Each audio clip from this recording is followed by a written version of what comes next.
عليكم ورحمة الله تعالى وبركاته. خوتي خواتاتي، مرحبا بكم مرة أخرى في قناتي وقناتكم أخبار ومعلومات عامة، القناة الشاملة اللي تتم جميع المواضيع كما تنقول دائما: سياسية، اقتصادية، قانونية، اجتماعية، معلومات طبية ووصفات طبيعية. تنتمنى أن الفيديو أولا يلقاكم بصحة جيدة أينما كنتم وأينما ارتحلتم. الفيديو نتاع اليوم، بما أننا في فصل الخريف ومقبلين على فصل الشتاء، وأمامها التقلبات الجوية من سخون لبارد، فاليوم تلقاو فيه 4 الفصول تقريبا، الشيء اللي تؤدي إلى معاناة أغلب الناس من مشكل في الأحبال الصوتية من آلام ومضايقات. اليوم جيتكم ب10 وصفات سحرية لعلاج الأحبال الصوتية أو الحلق. أولا، الوصفة الأولى: الغرغرة بالماء المالح. يمكننا نحضروها كغسول من الماء المالح بخلط نصف ملعقة ملح صغيرة في كوب ماء دافئ، وتحريك الملح حتى يذوب جيدا، ومن ثم الغرغرة به. يمكن للغرغرة بالماء المالح أن تساهم في القضاء على البكتيريا والميكروبات المتراكمة في الفم، وذلك لامتلاكه خصائص مضادات للالتهاب. ثاني وصفة: الإكثار من شرب الماء. الإكثار من الماء يساعد في الحفاظ على ليونة الحلق ويحد من الجفاف ديالو. ثالثا، الماء الدافئ المحلى بالعسل يساعد في تهدئة الحلق وتخفيف السعال. يعد العسل من الأغذية المفيدة في حالة التهاب الحلق ومشاكل الصوت، وذلك لامتلاكه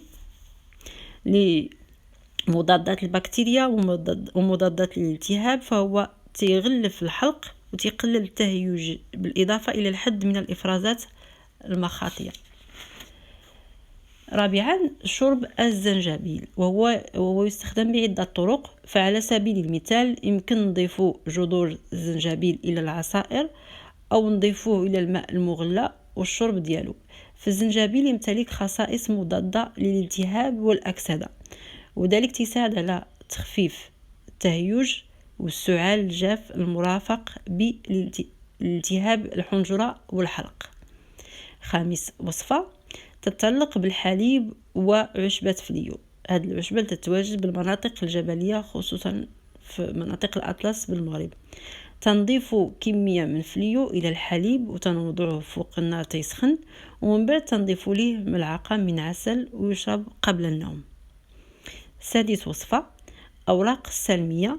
تستخدم أوراق السلمية في تحضير الشاي السلمية، وذلك بنقع ملعقتين كبيرتين من أوراق السلمية الطازجة أو ملعقة كبيرة من الأوراق الجافة في كوب ماء مغلى، وتنغطيه وتنتظر 2 إلى 5 دقائق.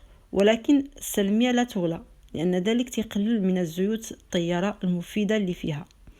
السلمية مفيدة وفعالة لعلاج التهاب الحنجرة عند استخدامها كغسول، والغرغرة به مع عرق السوس، أو لعلاج التهاب الحلق وتهدئة السعال وتخفيف الآلام المصاحبة له، وتخفيف لأنها تتميز بخصائص مضادة للبكتيريا ومطهرة للجسم. سابع وصفة تتعلق بالثوم. وما أدرك ما الثوم؟ فهو مضاد، أصلا هو مضاد طبيعي.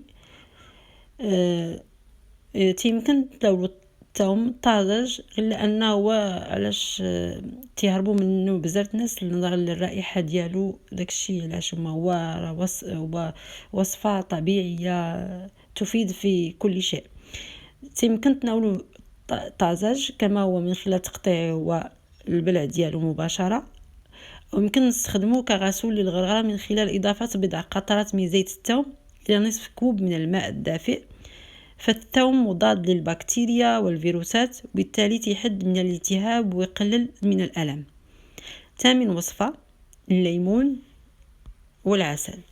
تنخلط ملعقة كبيرة من العسل الطبيعي وعصير الليمون في كوب من الماء الدافئ وتنشربوه، أو تنستعملوا الليمون كغسول غرغرة من خلال تخفيف عصير الليمون في كوب من الماء الدافئ وإضافة القليل من الملح، إذ الليمون تيحافظ على رطوبة الحلق وتخفف الآلام والالتهابات وتيكافح العدوى لاحتوائه العالي كما تنعرفوا على فيتامين سي.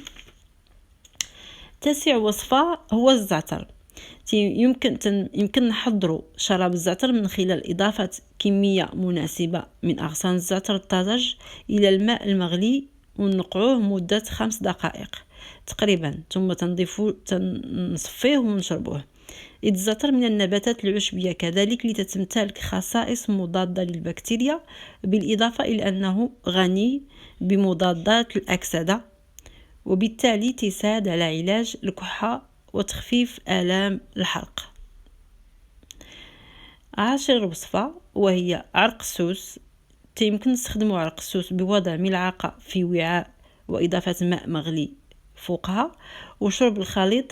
إذا عرق السوس يساعد على علاج العديد من الأمراض، فهو تملك خصائص مضادة للالتهاب ومضادة للحساسية كذلك.